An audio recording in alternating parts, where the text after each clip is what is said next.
Welcome, my friend, to the Daily English Podcast. Today we begin with something practical, something that can truly change your career. Not grammar? Not vocabulary lists? No, today we're talking about professional emails. Emails? I send them every day, but I don't really think about them.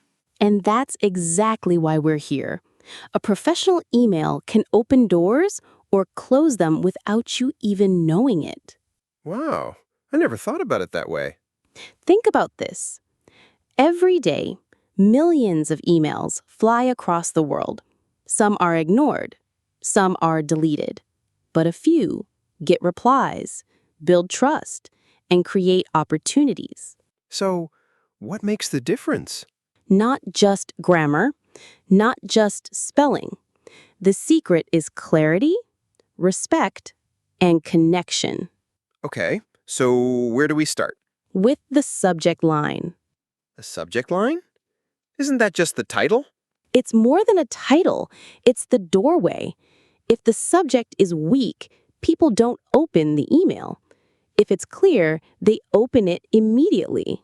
So, what's a weak subject line? Something vague like hello or meeting. Guilty? I've done that before. And that's why your email may have been ignored. Now, a strong subject line looks like this. Application for Marketing Assistant John Smith. Or, meeting request, project update, Tuesday at 3 p.m.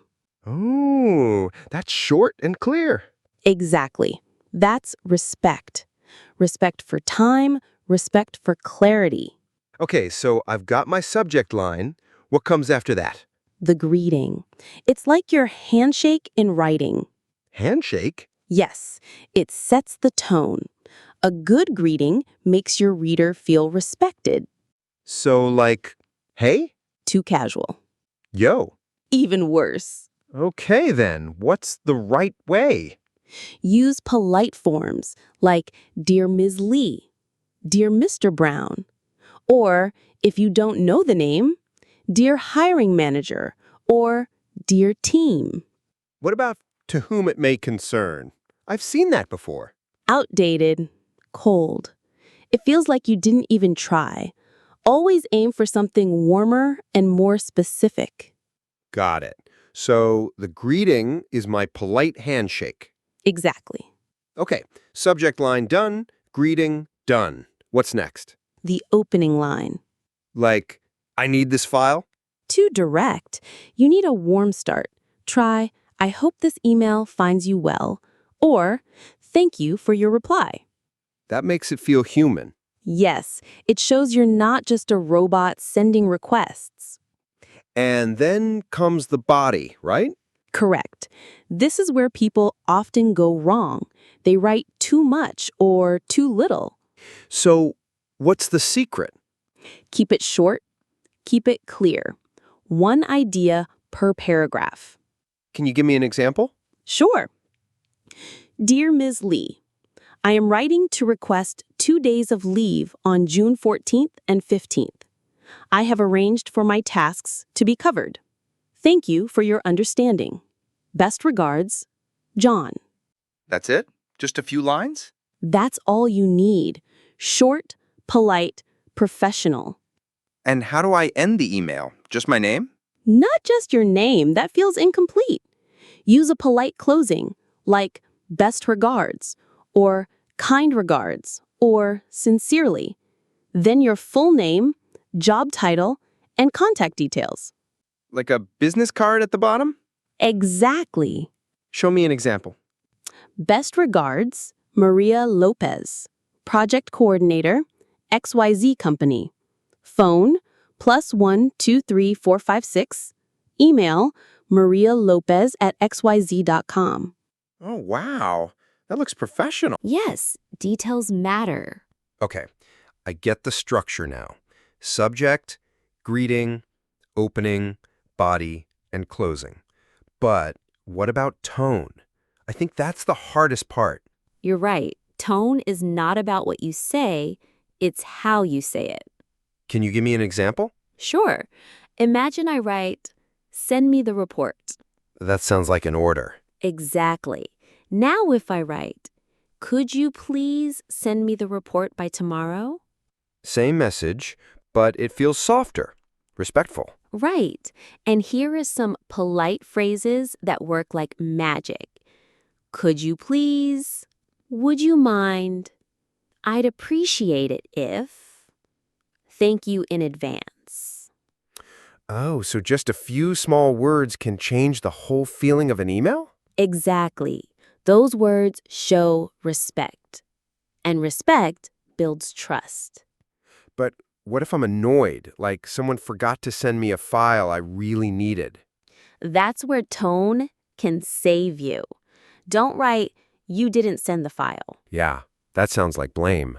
Instead, write, I haven't received the file yet. Could you please send it when possible? Softer, but still clear. Exactly. You're not attacking, you're reminding. Does culture affect emails too? Oh, yes, a lot. Emails are global, and every culture has its own style. Like what? In the US, emails are short and direct. In the UK, they're softer and more polite. In Japan, they're very formal. In Germany, precise and straight to the point. In India, warm and respectful. Wow. So I need to adjust depending on who I'm writing to. Exactly. That shows cultural awareness. It makes your communication stronger.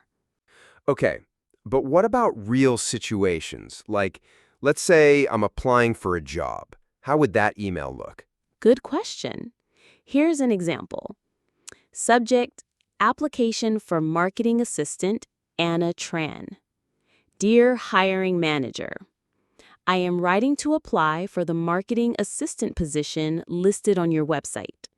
I have 3 years of experience in digital marketing, and I believe my skills match the requirements of the role. Please find my CV attached for your review. I would be grateful for the opportunity to discuss how I can contribute to your team. Best regards, Anna Tran. Short, clear, professional. Exactly. And it invites action. All right, now what about a meeting request? Another good one. Try this. Subject, meeting request, Project Alpha update, Thursday, 2 p.m. Dear team, I would like to schedule a meeting to update you on Project Alpha. The proposed time is Thursday at 2 p.m. in meeting room 3. Please confirm your availability. Thank you for your time.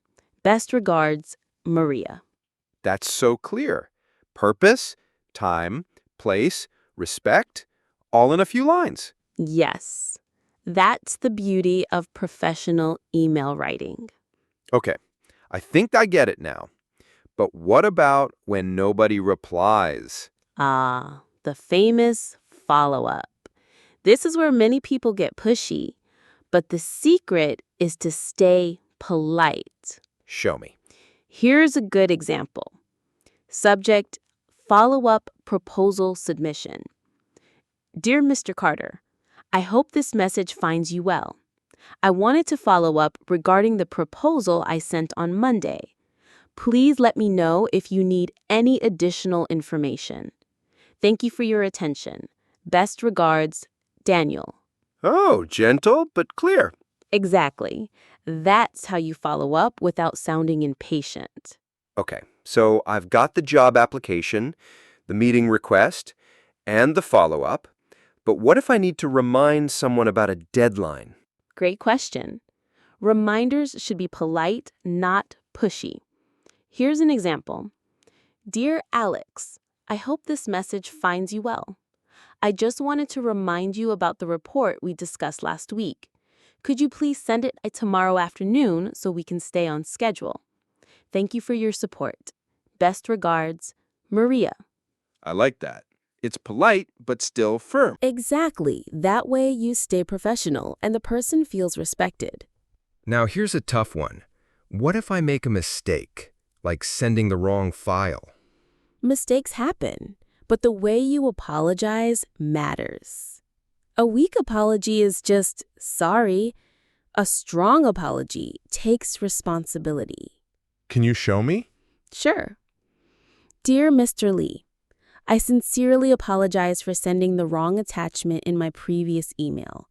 Please find the correct file attached here. I will make sure to double-check future documents before sending. Thank you for your patience and understanding. Kind regards, Anna. Ah, that feels respectful. It shows you care about fixing it. Exactly. That's how you turn a mistake into trust. And what about saying no? Like when I can't meet a deadline? That's not easy, but even no can be polite. Use 3 steps: appreciation, explanation, and alternative. Give me an example. Dear Sarah, thank you for reaching out with your request. Unfortunately, I won't be able to complete this by tomorrow because of other deadlines. However, I can deliver it by Friday afternoon. Please let me know if that works for you. Best regards, James. That sounds much better than just saying no. Exactly. It protects the relationship. Okay, one last situation. Complaints.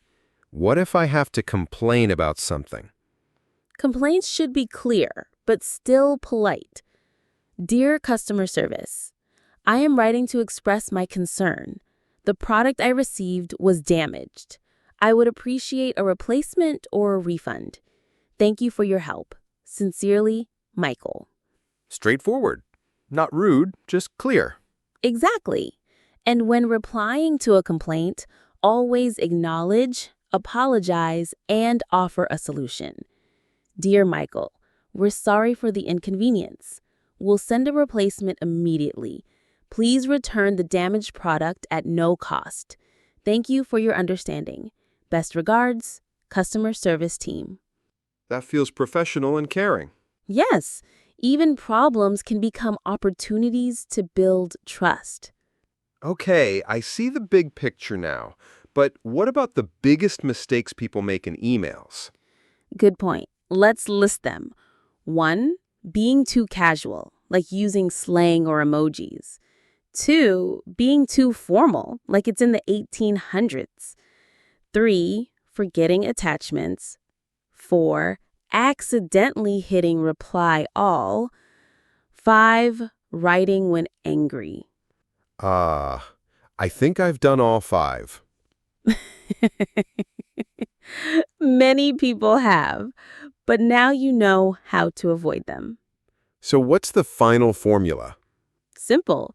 A clear subject line, a polite greeting, a short, focused body, a respectful closing, a professional signature, and a tone that shows respect.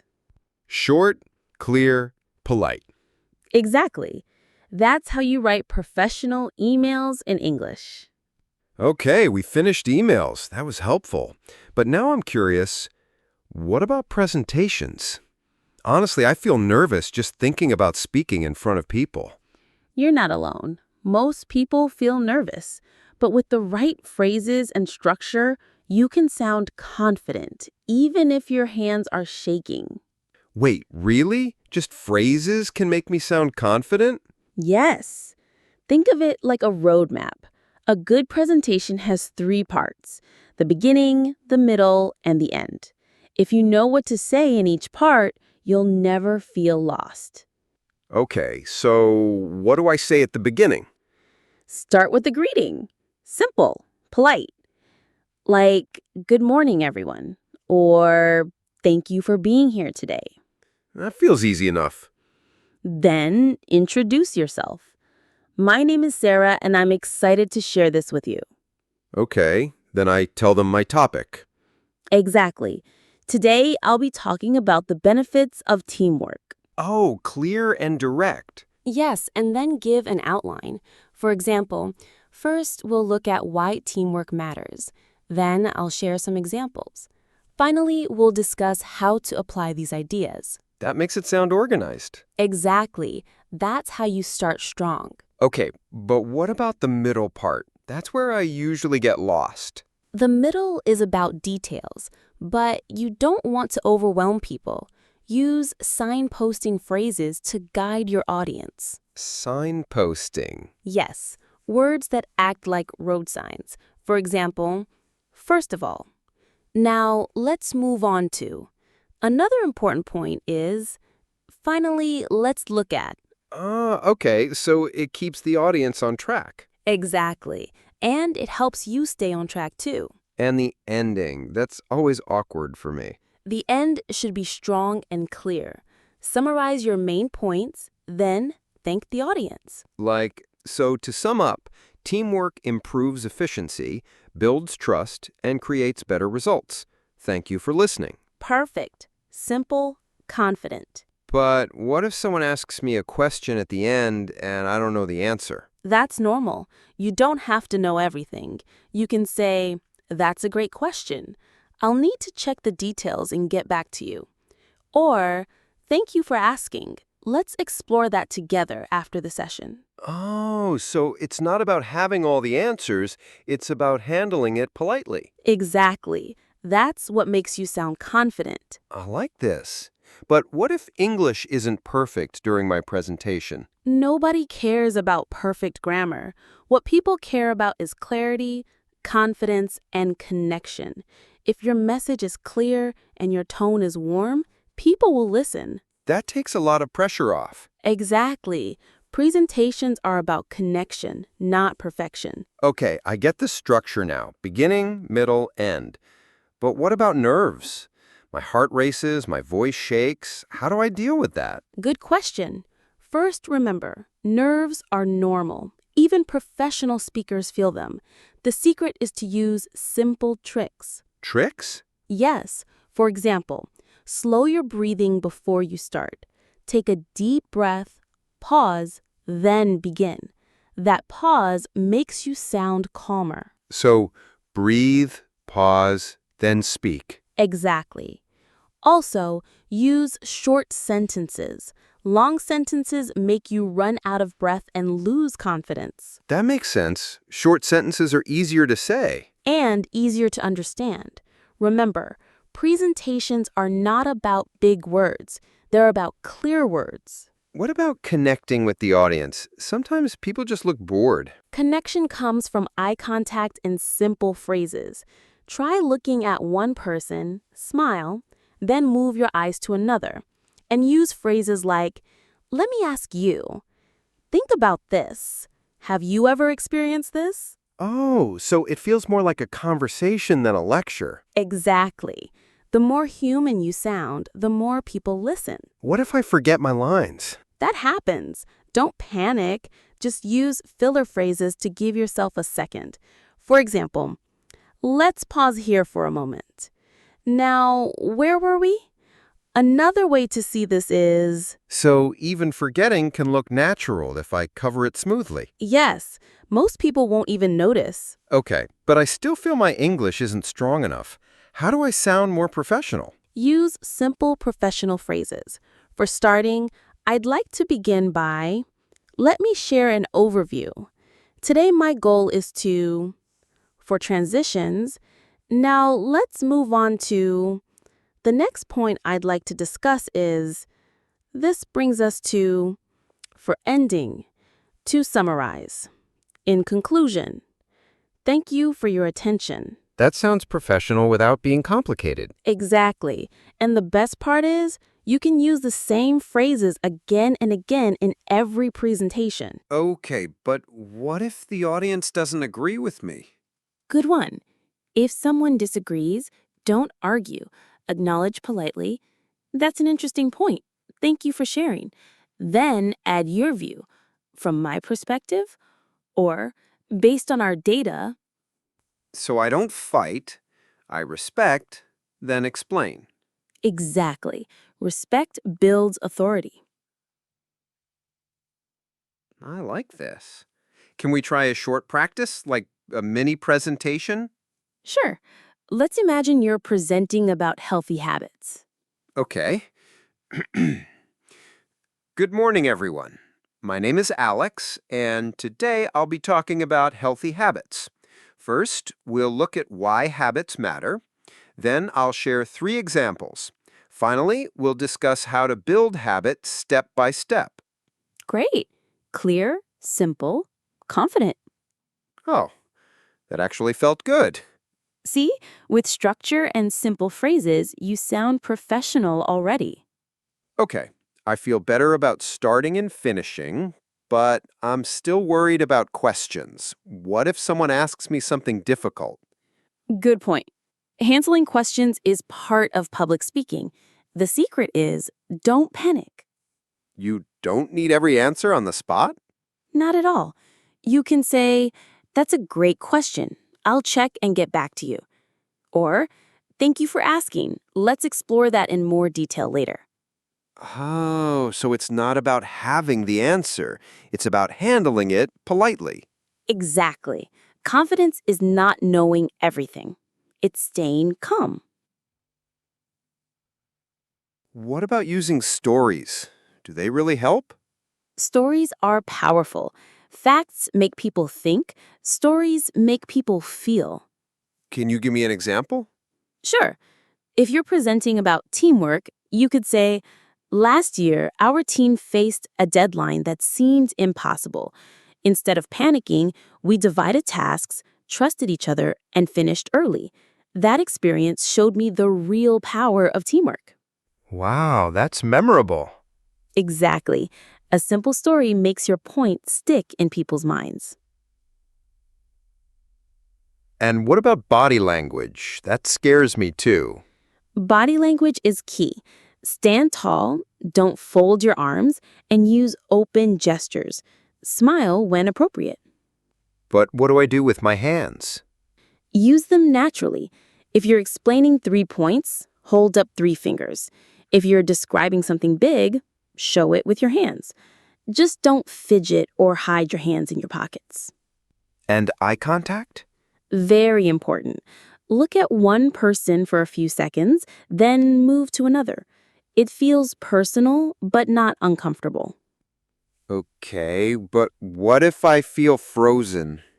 Take a deep breath, smile, and remember, the audience is not your enemy. Most people want you to succeed. This is starting to feel possible. Presentations don't sound so scary when I break them into steps. Exactly. Think of it like this. 1. Greeting and introduction. 2. Outline. 3. Main points with signposts. 4. A simple story or example. 5. A clear summary. 6. A confident close. A map I can follow. Yes, with that map, you'll never get lost. I'm realizing something. The key to emails and presentations is the same. Short, clear, polite. Exactly. Professional English is about respect and clarity. Once you master that, everything feels easier. We've done emails, we've done presentations, but what about meetings? I always feel nervous when it's my turn to speak. Meetings can be stressful, yes, but just like emails and presentations, there are simple phrases that make you sound professional and confident. Okay, so what's the first step? Let's start with giving updates. That's one of the most common things you'll do in a meeting. Updates? Like telling people what I've done? Exactly. Here are some simple phrases. So far, we've completed, or at this stage, we're working on, or our next step will be. Oh, those sound clear and simple. Yes, clear language makes people trust you. What about if I need to share my opinion? Good one. You can say, "In my opinion, from my perspective, I believe that." And what if I don't agree with someone? That's always awkward. Disagreeing politely is an important skill.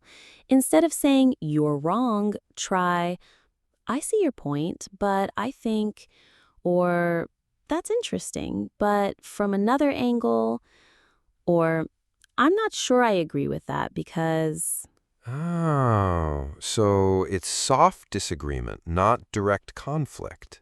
Exactly. Respectful, but clear. And if I agree? Then keep it simple. I completely agree. That's a good point. I think you're right about that.